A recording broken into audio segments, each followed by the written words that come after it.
It was an impressive performance, though. And I think the most encouraging sign that we saw Saturday was that the offensive line, left to right, starting Ariante Ursary, Laken Tomlinson, Jake Andrews, Ed Ingram, and Blake Fisher, actually looked pretty good. They kept C.J. Stroud clean. He had time when he took time to throw. And there was actually a little bit of push, which helped the running game out. Hell, Nick Chubb looked a lot more like the Nick Chubb we were hoping for in Saturday's game. I think there were some very encouraging signs, and I think if you want to take a look at the Texans offense and reasons to get excited about Nick Haley, the offensive coordinator, specifically the second drive offensively for the Texans, they were just quick getting the ball out. Stroud wasn't holding on to the ball too long, trying to make something happen, sometimes taking sacks as a result. He was just getting the ball out very, very quickly. And, hey, listen, the older your quarterback gets, the more of that you want. Now, he's going into his third year. We hope that he's stronger. We hope he's a little bit more mobile. These are things that he said he has worked on this offseason. But I felt like that offensive line on Saturday gave him a chance. Am I going to overreact? No. You got to remember, these preseason games, the schemes that defenses are going to throw at an offense are pretty vanilla. And the Texans' biggest issue last year, from an offensive line perspective, was stopping the exotic stuff. I mean, when they saw the exotic stuff, it was like all of us would have been if you've watched the movie From Dusk Till Dawn when Selma Hayek gets up on the table. Strong, powerful, independent woman. Vampire, you find out that she is. Spoiler alert. But it's the first time we see Selma Hayek, and we're all like, oh, and that was what the Texans' offensive line was like, off and against the exotic looks. But Saturday, I liked what I saw. Not going to do a victory lap on it. I just wanted to see some sort of progress, because that progress, for those who have been out there at Texas training camp, has been pretty slow. The statistics back up what my eyes saw. Hopefully, they'll be able to close things out in their preseason finale with a little bit more of that. And then, of course, in the regular season opener against the Rams, against Jared Verse, they can continue progress. Because really, it's all about how much better will this offensive line be, assuming health, in November and December than it is right now. Because it is going to be a work in progress. You're going to have to be patient. And C.J. Stroud is also going to have to be patient and not have bad body language and not get mad at them. But I liked what I saw from them specifically on Saturday. The defense, it's really good. I think we already knew this. Will Anderson, I think, is continuing to grow as a player. He had a couple of big impact plays early on. Danielle Hunter as well. I mean, that's the top pass rush tandem in the league. 2 top 10 guys. They look really good out there. Bryce Young. Panthers fans, by the way, exceptionally defensive of Bryce Young. I had posted to one of my channels a recap of what went down at the Texans joint practice. And a lot of people were just making up statistics about how good Bryce Young was. And I was like, yo, you definitely didn't see it because the Panthers were practicing on the far field. So if you went there, you wouldn't have seen it. And you're making things up. He stinks. I don't see it. I think he's too small. But hey, whatever, you know. It's just one game. But, I mean, Young's first pass was just a terrible idea. He just sailed a punt, essentially, Derek Stingley Jr. Derek Stingley had a couple of nice plays. He's looking fantastic out there, too. The defense is going to be the strength of the team. Their health is going to determine how far they go. One of my favorite moments, by the way, is Azeez Al-Shaair.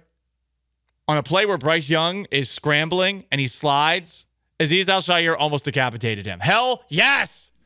Swarm, baby! Swarm! Keep that mentality going. Don't let Trevor Lawrence and his medieval page boy haircut intimidate you into not playing football the way it's meant to be played, which is violent. Someone slides, someone goes forward, end their forward progress. That's how I feel. Oh, you might get a flag. Yeah, have that guy think twice the next time he scrambles. Bryce Young's slide was a very tepid one, and Alshire did try to hold up on that play. But I liked what I saw from the offensive line. Liked what I saw from the defense. A couple of other standouts. A shout out to Woody Marks, rookie running back out of USC. He's got a burst to him. A shout out to another USC guy, Jalen Smith, the cornerback. He rocked Hunter Renfrow on a hospital ball that Jack Plummer threw him. And on top of that, got an interception a little bit later. Hunter Renfrow might want to go back to sanitation or whatever the hell he was doing for that year where he took off from football, because he didn't look very good out there, in my humble opinion. Nice to see him out there, but, seems like the game has perhaps moved on past him. There's one play where it got intercepted by Jalen Smith. It wasn't as much a great play by Jalen Smith as Hunter Renfrow did not see the ball coming. You could say that's also on the quarterback, too. They have a Jake Hansen, the Texans do. He played linebacker, and I thought he was all over the place. And Irv Smith, who's been a tight end, a journeyman across the league, he came in, 5 catches for 46 yards in this game. So he actually had some pretty impressive moments out there. Who were the guys that struggled? So look, you got to take all these grades with a grain of salt. But for what it's worth, if we're taking a look at ratings offensively of Texans players, Blake Fisher was pretty bad. Am I supposed to believe what Pro Football Focus says? Or am I supposed to believe what I saw when Fisher was in with the first team offense? I truly don't know. I really don't. It's been a rough camp for him. Also, some struggles from the 2 rookie wide receivers. Jalen Noel had a nice punt return, but I thought that both Jaden Higgins, who had a nice catch from C.J. Stroud on the touchdown drive, and on top of that from Jalen Noel, there were some balls that were thrown to them that were perhaps not in the best spot, but they both had drops in a critical situation late, which led, I think this was it right before halftime? No, it was the first drive of the second half where Texans were moving the football down the field and ball was in their hands. They both dropped it.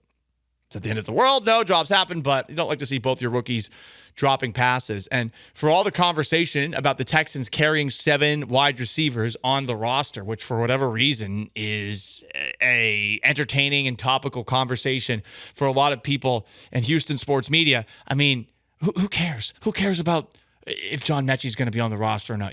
Hey, he got traded to the Eagles.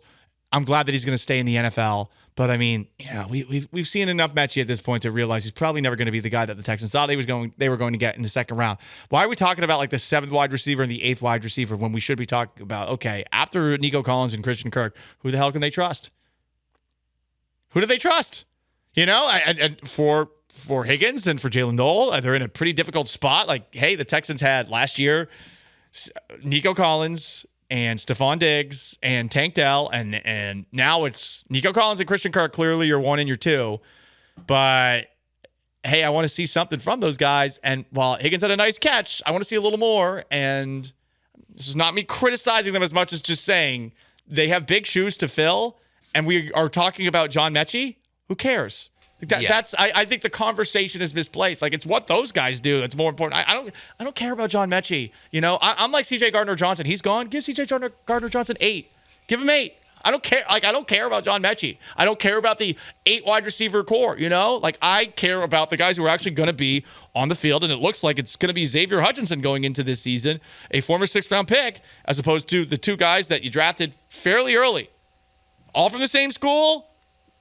And they're rookies. They have plenty of time, yada, yada, yada. But, hey, John Metchie was a 2nd-round pick back in the day, and I would rather focus on those guys who are the 2nd-round picks, the 3rd-round picks now, and hope to see them make progress where they can actually contribute this season, as opposed to have even a second's thought about Justin Watson versus John Metchie versus Braxton Berrios. Like, I'm sorry, I don't care.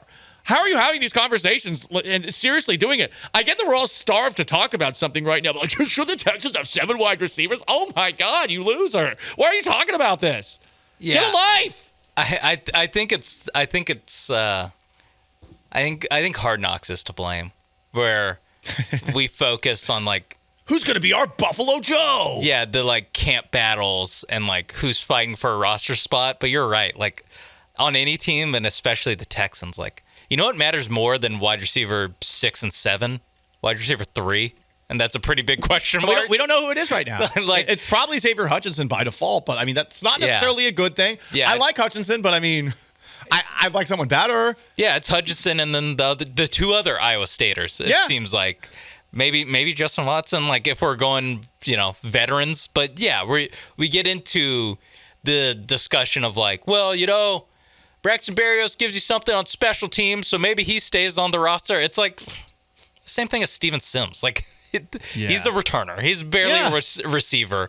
We need, the bigger issue is going to be who's going to be on the field for 75% of your team snaps. Maybe less with Nick Caley. We don't know, but most NFL teams are going to be with 3 wide receivers on the field for most of the game.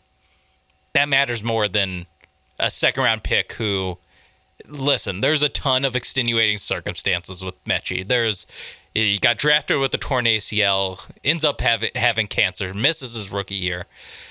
A lot goes into it. But at the end of the day, like he has never really made an impact on this team. That guy normally gets cut. Exactly. Or gets rehomed. He just happens to have the kind of backstory where you like him more than other players. Yeah, he's not like he's had it rough, like cancer and a torn ACL. Like, geez. Yeah, we're not going to sit here and call him a bust because we know what he's been through. But when it comes down to it, they need a guy who's going to be on the field right now. Mechie's not that guy. And there's a weird amount of people that are like, well, you could be something like sure, like wide receiver 6, if we're going to do that crap, wide receiver 5. Like, but he had an opportunity at the end of last year when all the injuries happened, didn't take advantage of it, and in a crowded room, I'm sorry, he's quite forgettable.